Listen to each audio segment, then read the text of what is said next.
بسم الله الرحمن الرحيم ياسين والقرآن الحكيم إنك لمن المرسلين على صراط مستقيم تنزيل العزيز الرحيم لتنذر قوما ما أنذر آباؤهم فهم غافلون لقد حق القول على أكثرهم فهم لا يؤمنون إنا جعلنا في أعناقهم أغلالا فهي إلى الأذقان فهم مقمحون وجعلنا من بين أيديهم سدا ومن خلفهم سدا فأغشيناهم فهم لا يبصرون وسواء عليهم أنذرتهم أم لم تنذرهم لا يؤمنون إنما تنذر من اتبع الذكر وخشي الرحمن بالغيب فبشره بمغفرة وأجر كريم إنا نحن نحيي الموتى ونكتب ما قدموا وآثارهم وكل شيء أحصيناه في إمام مبين واضرب لهم مثلا أصحاب القرية إذ جاءها المرسلون إذا أرسلنا إليهم اثنين فكذبوهما فعززنا بثالث فقالوا إنا إليكم مرسلون قالوا ما أنتم إلا بشر مثلنا وما أنزل الرحمن من شيء إن أنتم إلا تكذبون قالوا ربنا يعلم إنا إليكم لمرسلون وما علينا إلا البلاغ المبين قالوا إنا تطيرنا بكم لئن لم تنتهوا لنرجمنكم وليمسنكم منا عذاب أليم قالوا طائركم معكم أئن ذكرتم بل أنتم قوم مسرفون وجاء من أقصى المدينة رجل يسعى قال يا قوم اتبعوا المرسلين اتبعوا من لا يسألكم أجرا وهم مهتدون وما لي لا أعبد الذي فطرني وإليه ترجعون أتخذ من دونه آلهة يردني الرحمن بضر لا تغني عني شفاعتهم شيئا ولا ينقذون إني إذا لفي ضلال مبين إني آمنت بربكم فاسمعون قيل ادخل الجنة قال يا ليت قومي يعلمون بما غفر لي ربي وجعلني من المكرمين وما أرسلنا على قومه من بعده من جند من السماء وما كنا منزلين إن كانت إلا صيحة واحدة فإذا هم خامدون يا حسرة على العباد بعد ما يأتيهم من رسول إلا كانوا به يستهزئون ألم يروا كم أهلكنا قبلهم من القرون أنهم إليهم لا يرجعون وإن كل لما جميع لدينا محضرون وآية لهم الأرض الميتة أحييناها وأخرجنا منها حبا فمنه يأكلون وجعلنا فيها جنات من نخيل وأعناب وفجرنا فيها من العيون ليأكلوا من ثمره وما عملته أيديهم أفلا يشكرون سبحان الذي خلق الأزواج كلها مما تنبت الأرض ومن أنفسهم ومما لا يعلمون وآية لهم الليل نسلخ منه النهار فإذا هم مظلمون والشمس تجري لمستقر لها ذلك تقدير العزيز العليم والقمر قدرناه منازل حتى عاد كالعرجون القديم لا الشمس ينبغي لها أن تدرك القمر ولا الليل سابق النهار وكل في فلك يسبحون وآية لهم أنا حملنا ذريتهم في الفلك المشحون وخلقنا لهم من مثله ما يركبون وإن نشأ نغرقهم فلا صريخ لهم ولا هم ينقذون إلا رحمة منا ومتاعا إلى حين وإذا قيل لهم اتقوا ما بين أيديكم وما خلفكم لعلكم ترحمون وما تأتيهم من آية من آيات ربهم إلا كانوا عنها معرضين وإذا قيل لهم أنفقوا مما رزقكم الله قال الذين كفروا للذين آمنوا أنطعم من لو يشاء الله أطعمه إن أنتم إلا في ضلال مبين ويقولون متى هذا الوعد إن كنتم صادقين ما ينظرون إلا صيحة واحدة تأخذهم وهم يخصمون فلا يستطيعون توصية ولا إلى أهلهم يرجعون ونفخ في الصور فإذا هم من الأجداث إلى ربهم ينسلون قالوا يا ويلنا من بعثنا من مرقدنا هذا ما وعد الرحمن وصدق المرسلون إن كانت إلا صيحة واحدة فإذا هم جميع لدينا محضرون فاليوم لا تظلم نفس شيئا ولا تجزون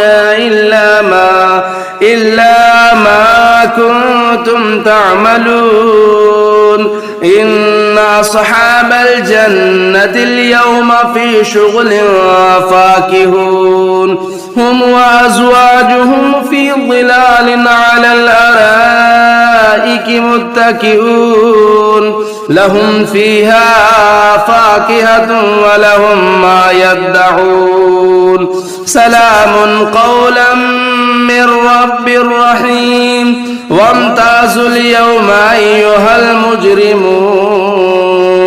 ألم أعهد إليكم يا بني آدم ألا تعبدوا الشيطان إنه لكم عدو مبين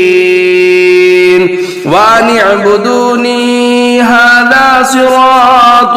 مستقيم ولقد أضل منكم جبلا كثيرا أفلم تكونوا تعقلون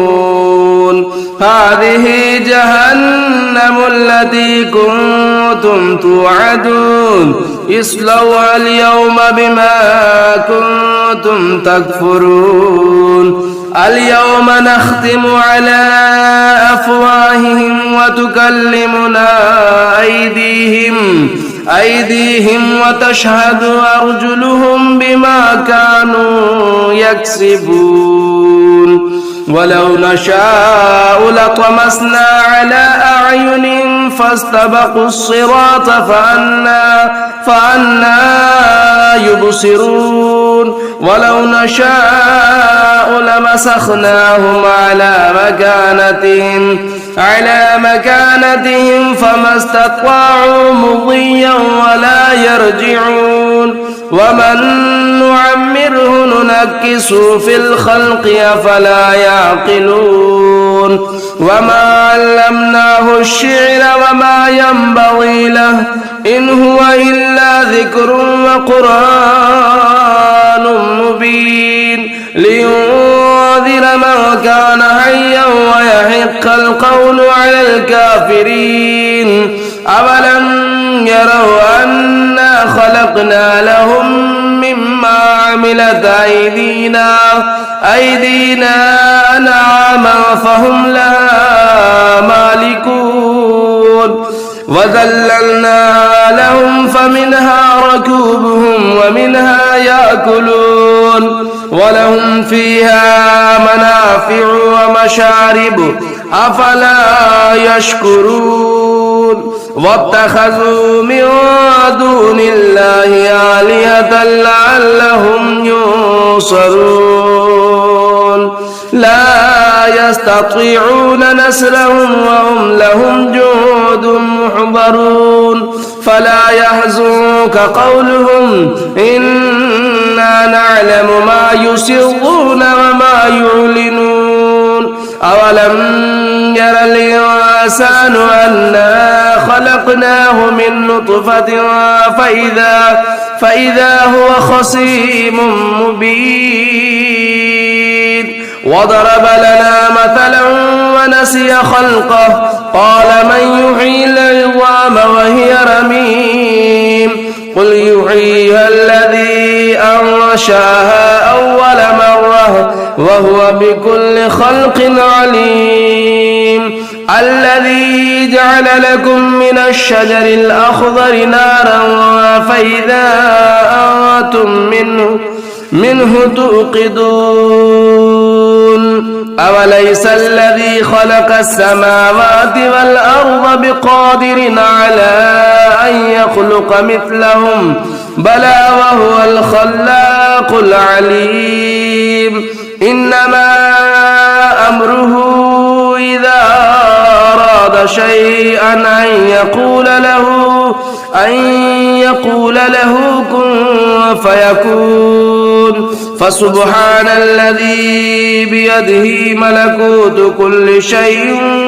وإليه ترجعون بسم الله الرحمن الرحيم الرحمن علم القرآن خلق الإنسان علمه البيان الشمس والقمر بحسبان والنجم والشجر يسجدان والسماء رفعها ووضع الميزان ألا تطغوا في الميزان وأقيموا الوزن بالقسط ولا تخسروا الميزان والأرض وضعها للأنام فيها فيها فاكهة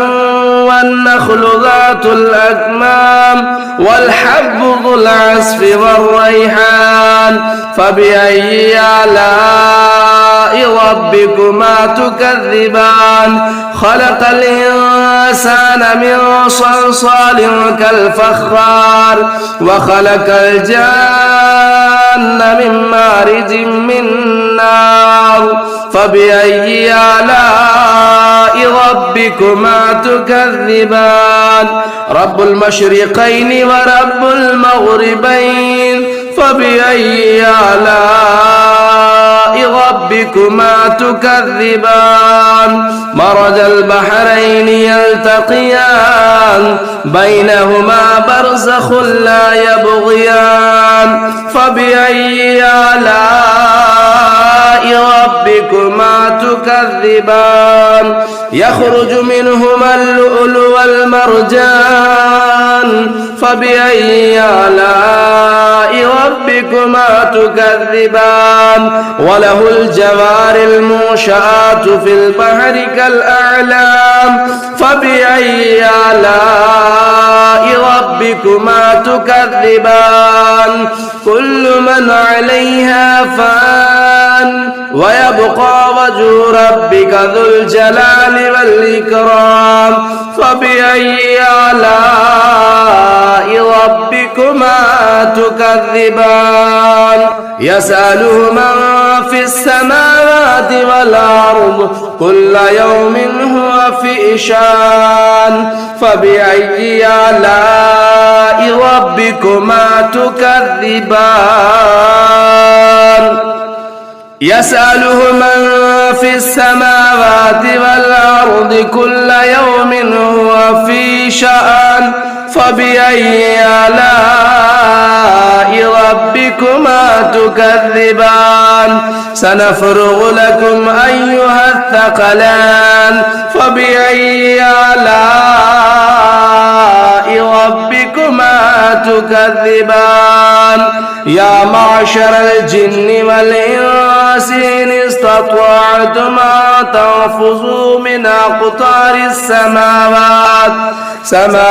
والأرض فانفذوا لا تنفذون إلا بسلطان فبأي آلاء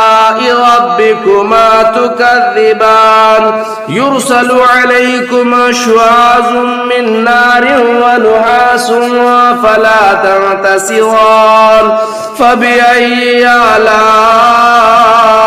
ربكما تكذبان فإذا انشقت السماء فكانت وردة كالدهان فبأي آلاء ربكما تكذبان فيومئذ لا يسأل عن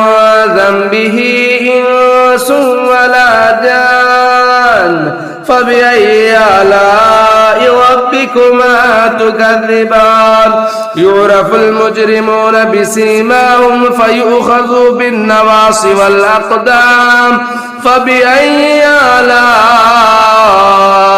ربكما تكذبان هذه جهنم التي يكذب بها المجرمون يطوفون بينها وبين حميم آن فبأي آلاء ربكما تكذبان ولمن خاف مقام ربه جنتان فبأي آلاء ربكما تكذبان فيهما عينان تجريان فبأي آلاء ربكما تكذبان فيهما من كل فاكهة زوجان فبأي آلاء ربكما تكذبان متكئين على فرش بطائنها من استبرق وجنى الجنتين دان فبأي آلاء ربكما تكذبان فيهن قاصرات الطرف لم يطمثهن إنس قبلهم ولا جان فبأي آلاء ربكما تكذبان كأنهن الياقوت والمرجان فبأي آلاء ربكما تكذبان هل جزاء الإحسان إلا الإحسان فبأي آلاء ربكما تكذبان مدهامتان فبأي آلاء ربكما تكذبان فيهما عينان نضاختان فبأي آلاء ربكما تكذبان فيهما فاكهة والنخل والرمان فبأي آلاء ربكما تكذبان فيهن خيرات حسان فبأي آلاء ربكما تكذبان حور مقصورات في الخيام فبأي آلاء ربكما تكذبان لم يطمثهن إنس قبلهم ولا جان فبأي آلاء ربكما تكذبان متكئين على رفرف خضر وعبقري حسان فبأي آلاء ربكما تكذبان تبارك اسم ربك ذو الجلال والإكرام تبارك اسم ربك ذي الجلال والإكرام بسم الله الرحمن الرحيم تبارك الذي بيده الملك وهو على كل شيء قدير الذي خلق الموت والحياة ليبلوكم أيكم أحسن عملا وهو العزيز الغفور الذي خلق 7 سماوات طباقا ما ترى في خلق الرحمن من تفاوت فارجع البصر هل ترى من فطور ثم ارجع البصر كرتين ينقلب إليك البصر خاسئا وهو حسير ولقد زينا السماء الدنيا بمصابيح وجعلناها رجوما للشياطين وأعتدنا لهم عذاب السعير وللذين كفروا بربهم عذاب جهنم وبئس المصير إذا ألقوا فيها سمعوا لها شهيقا وهي تفور تكاد تميز من الغيظ كلما ألقي فيها فوج سألهم خزنتها ألم يأتكم نذير قالوا بلى قد جاءنا نذير فكذبنا وقلنا ما نزل الله من شيء إن أنتم إلا في ضلال كبير وقالوا لو كنا نسمع أو نعقل ما كنا في أصحاب السعير فاعترفوا بذنبهم فسحقا لأصحاب السعير إن الذين يخشون ربهم بالغيب لهم مغفرة وأجر كبير وأسروا قولكم أو اجهروا به إنه عليم بذات الصدور ألا يعلم من خلق وهو اللطيف الخبير هو الذي جعل لكم الأرض ذلولا فامشوا في مناكبها وكلوا من رزقه وإليه النشور أأمنتم من في السماء أن يخسف بكم الأرض فإذا هي تمور أأمنتم من في السماء أن يرسل عليكم حاسبا فستعلمون كيف نذير ولقد كذب الذين من قبلهم فكيف كان نكير أولم يروا إلى الطير فوقهم صافات ما يمسكهن إلا الرحمن إنه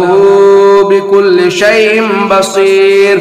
أمن هذا الذي هو جند لكم ينصركم من دون الرحمن إن الكافرون إلا في غرور أمن هذا الذي يرزقكم إن أمسك رزقه بل لجوا في عتو